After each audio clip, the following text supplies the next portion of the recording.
Well, a new Statistics Canada report finds people with disabilities are facing barriers to employment and are more likely to live in poverty. CTV's Christina Tenalia. Good to see you, Christina. Joins us live with more on this. So, Christina, what are some of the findings from this latest report on accessibility experiences in the country? Yeah, so, Nick, none of these results are surprising. I mean, we know, sadly, that society, whether it's infrastructure, whether it's, community in general, is not conducive to those who live with disabilities, whether it is physical disabilities or mental disabilities. And this latest Stats Canada report shows us, once again, just that. To give you some perspective, and here we have up on our screen more than close to 800,000, 750,000 people live with disabilities across the country. You are, of course, and I say of course because this is not new, this is not surprising, I should say. 10% of people with disabilities are living below the poverty line compared to 7% of people without disabilities. When we take a look, and why is that also? When we take a look at employment and employment potential, the rate of employment for those with disabilities is 62% compared to those without disabilities at 78%. And for people with disabilities aged 25 to 64 who were not employed, 42% could be classified as having work potential. This is something we hear federal, provincial advocates talk about. And if you recall the most recent federal budget, so the funding envelope for disability support here in this country, $6.1 billion over the first 5 years and $1.4 billion annually after that. But when we break that down, that works out to a cap of $2,400 annually per person. That'll go to some 600,000 plus people in the country aged 18 to 64. That's not that much, $2,400 annually.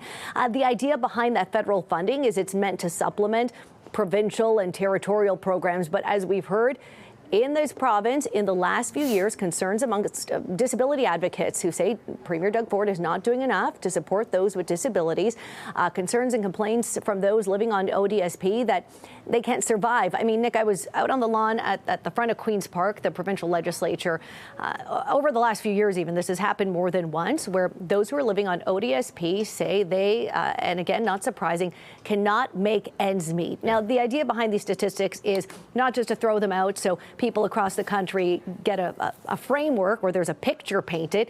It's so that hopefully it leads at some point to some policy changes, I meant to say, changes in policy right across the country. Yeah, and that's what I wanted to ask, Christina, because, of course, money is part of the solution, but it seems like this is beyond just money. What kind of recommendations are in this report or suggestions are there to improve this? You know what? I'll be frank. I'm sifting through it.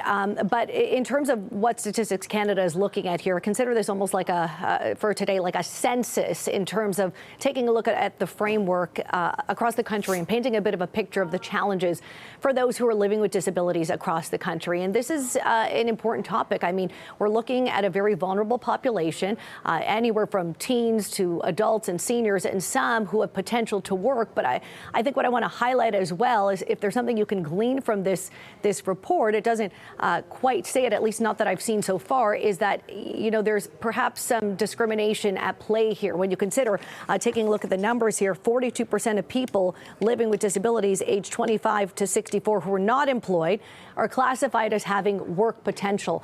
That's a fairly significant sector of the workforce. But, when you take a look at places you go in the city and right across the country, I mean, I know from personal experience, it's not uncommon. I go somewhere and I press the disability button for a door to open, it doesn't open, or disability parking spots across the city of Toronto. I want to point out really quickly, I spoke to Toronto Police about this 2 years ago. They estimate about 50% of people in the city with disability placards in the city of Toronto that those are fraudulent, that people are either getting them from deceased relatives or they're fake, they buy them online.